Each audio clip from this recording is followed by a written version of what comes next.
Hello all, welcome to EC Electronics. So in this video we are going to see about the noises in communication systems. So this is a quick revision video of various noises that are seen in communication systems. We'll be discussing about the various noises called short noise, partition noise, flicker noise and also burst noise. Okay, so for thermal noise, which was the first noise, I have done a separate video in which I have included all the important concepts and also the equations and some numerical questions also. Okay, so in this video, which is the part 2 of noise in communication system, we'll be discussing about the 4 major noises. Okay, so if you watch the part 1 and the part 2, that is the thermal noise video and the this video, you'll be covering almost all topics or all areas of the noise in communication systems. Okay, so let's see about the various noises, which are the short noise, partition noise, flicker noise and also burst noise. So if you found the video useful, please don't forget to like, share and subscribe.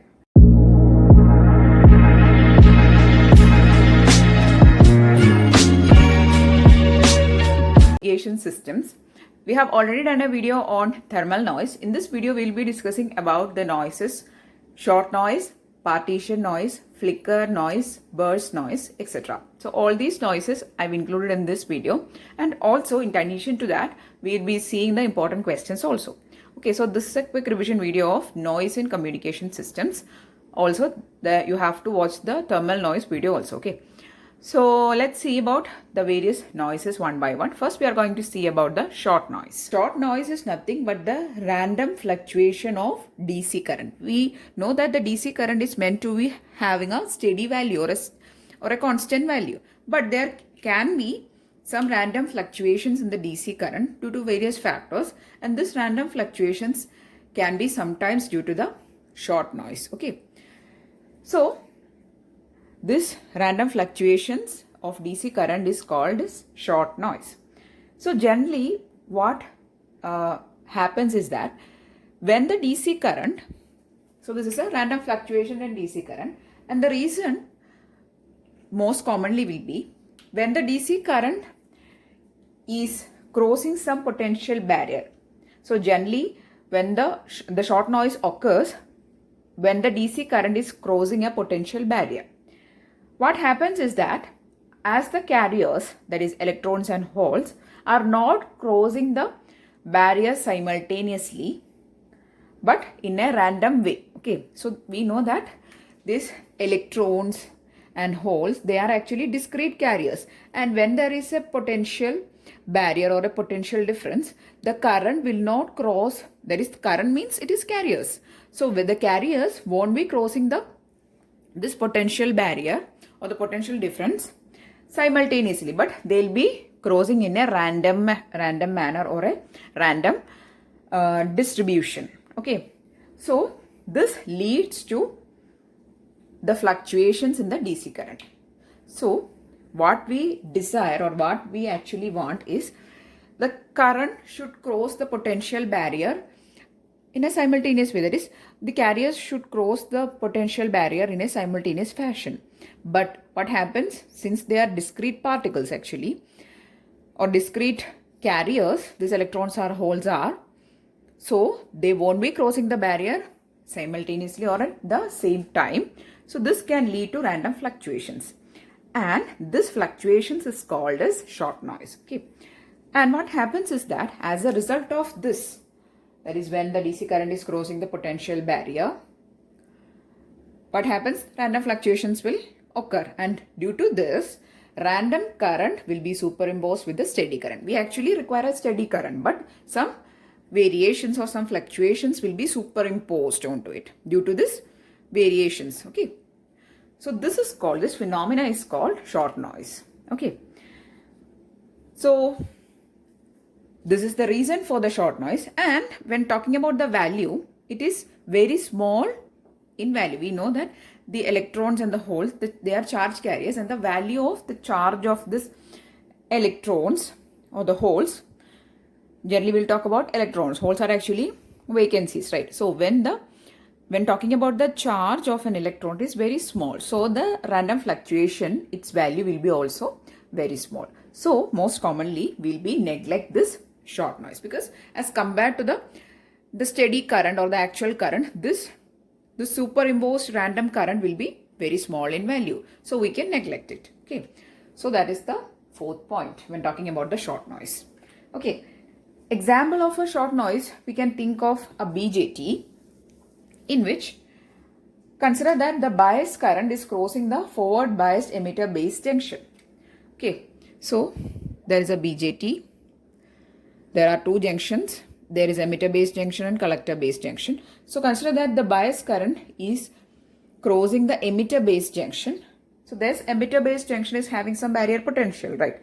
So this barrier potential, again the current charge carriers, that is electrons and holes or the carriers in general, they won't be crossing the potential difference or the potential barrier at the same time. So due to which a short noise can occur. Okay. So this is a small example. Okay. Now moving on to the equation of short noise. So when talking about the spectrum of a short noise, the spectrum of short noise actually flat except for microwave frequency range. Okay. So the spectrum is flat except for microwave range. So generally the spectrum of the short noise is flat only except for the microwave range, and the mean square noise current, so IN square, which is a mean square noise current, is equal to 2 IDC QE BN. So IDC is the DC current, which is the actual current. This is the noise current, which is generated due to the random fluctuation.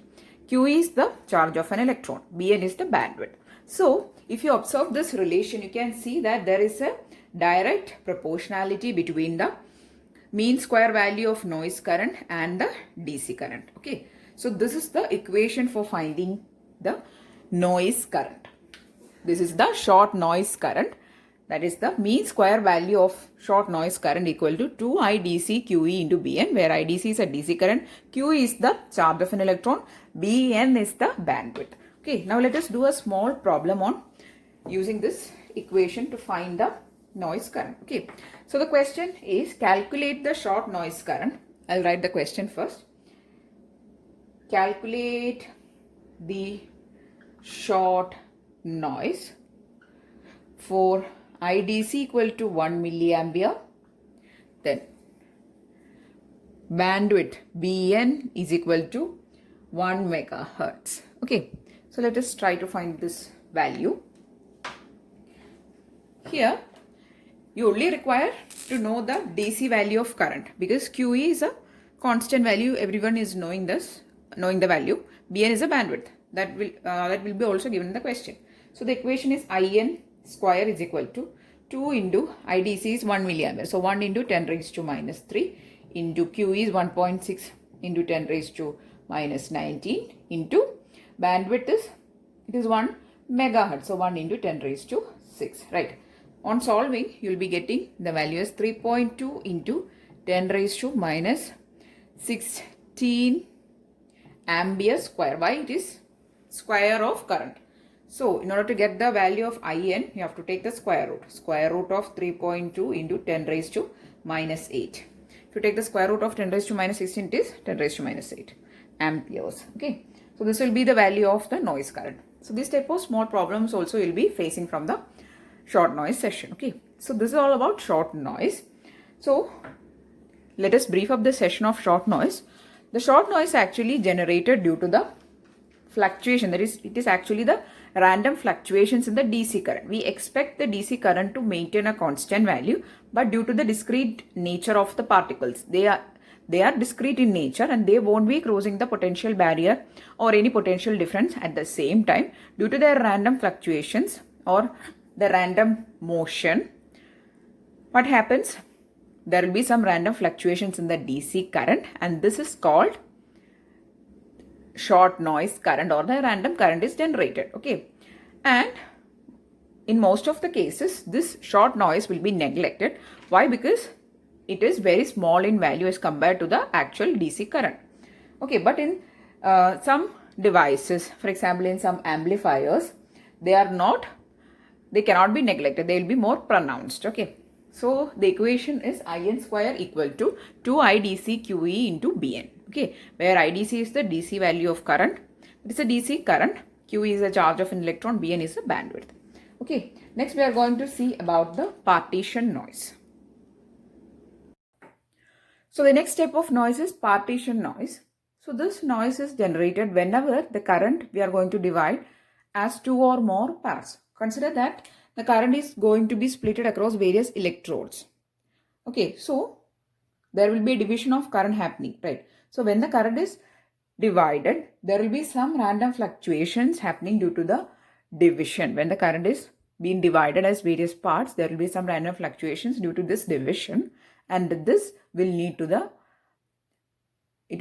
partition noise. Okay, so if you take the example of transistor and diode, the transistor will be having more partition noise, or it has the chances for more partition noise as compared to a diode. Why? Because the transistor is having 3 terminals, so the current has to be divided in between the 3 terminals, whereas for a diode there is only 2 terminals. Okay, so if you take the case of a transistor and a diode, the partition noise will be more for a transistor.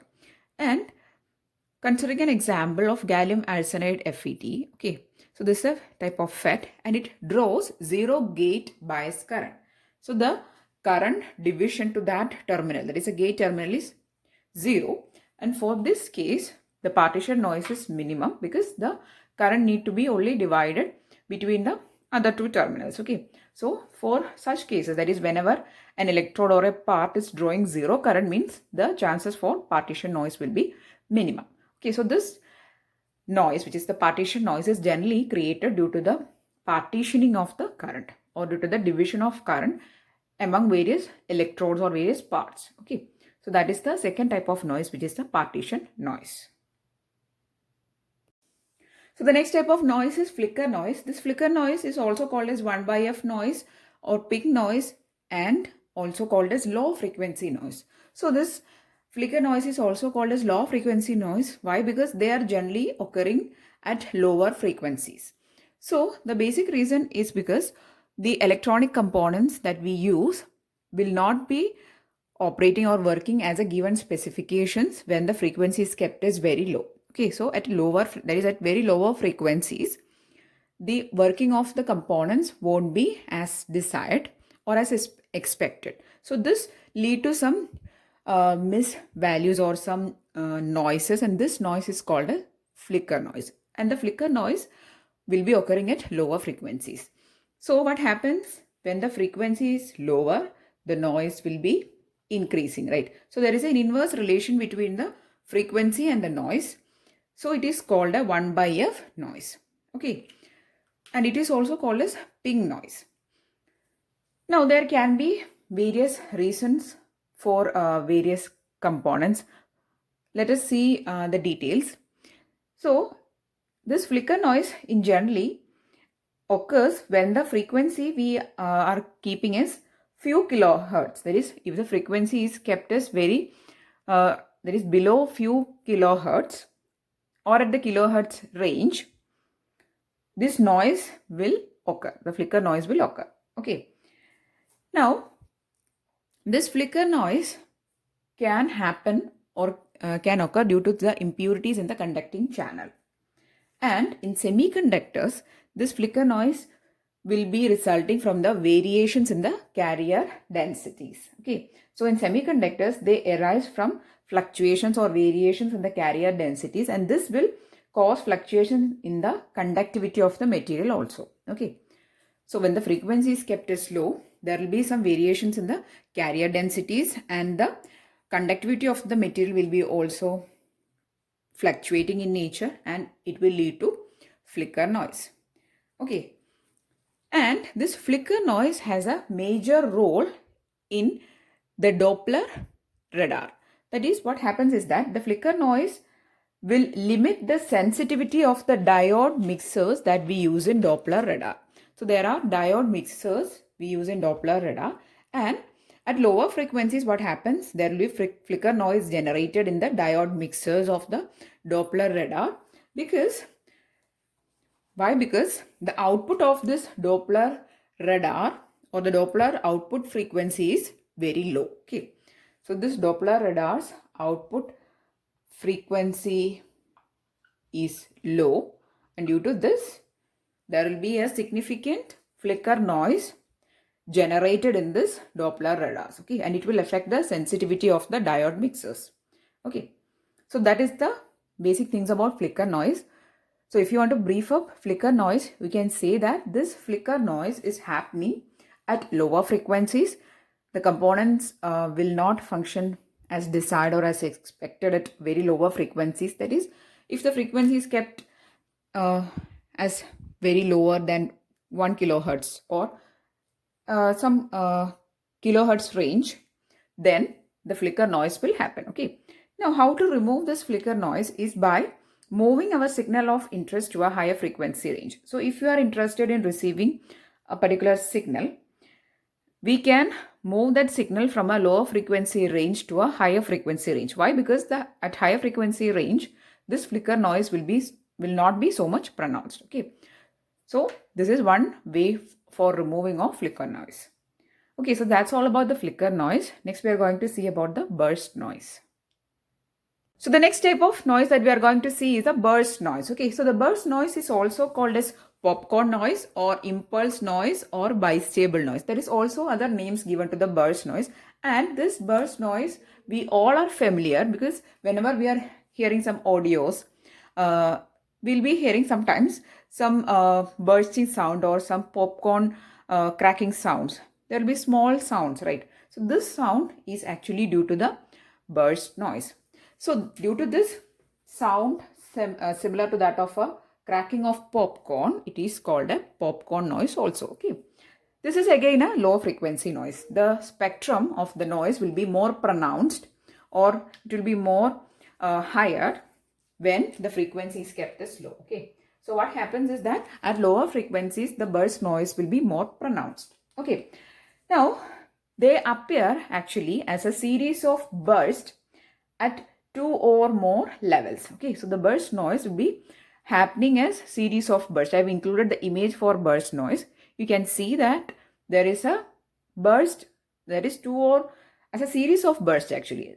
It is occurring as a series of bursts in between 2 or more levels. So if you say it as a more clear explanation, the burst noise is actually, it is consisting of sudden step-like transitions between 2 or more voltage or current levels, okay. So it consists of sudden step-like transitions between 2 or more discrete voltage or current levels. There will be sudden transitions between the voltage and the current levels. And so this burst noise is due to the sudden step-like transition between the various 2 or 3 voltage or current levels, right?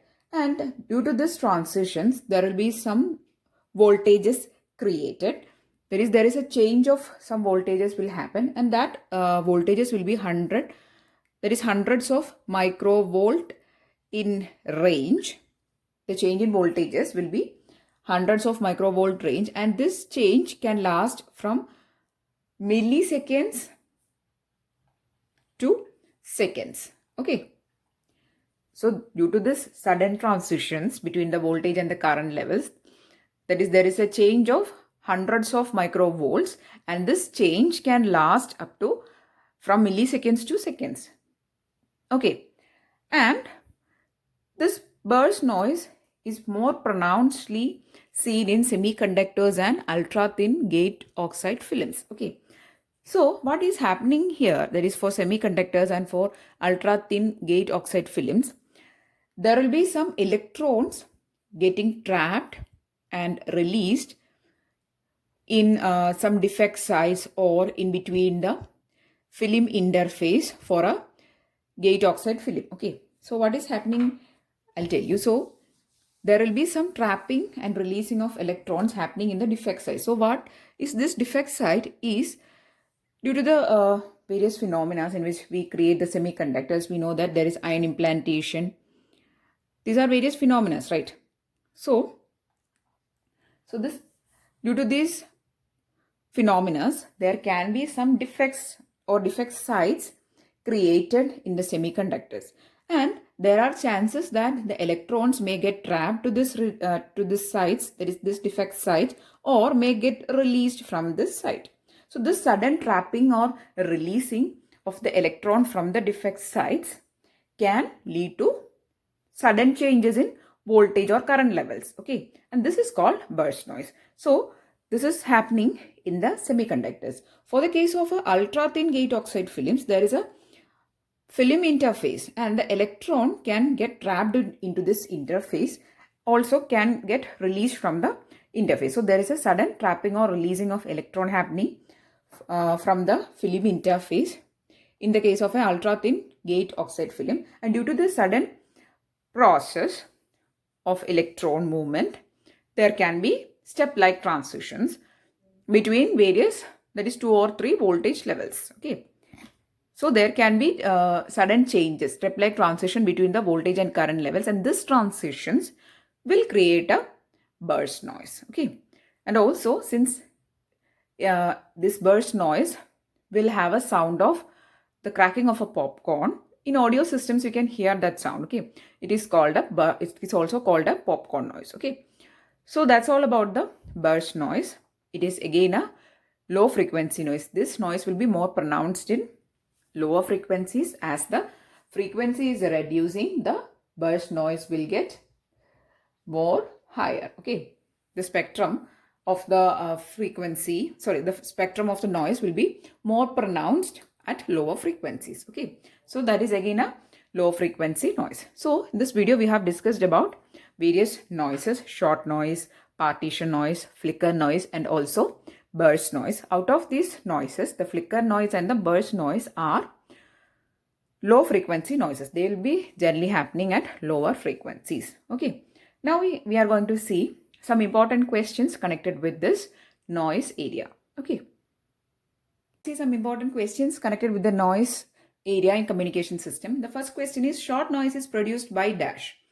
So the short noise is produced by electrons and holes due to the discrete nature of electrons and holes, or the charge carriers in general. Okay, so due to this discrete nature, when the current, that is a DC current, is crossing a potential barrier, what happens is that there will be some random current will get superimposed along with the steady current. Okay, so this is the short noise. We have already discussed about it. So the short noise is produced by the carriers, or due to the movement of the carriers.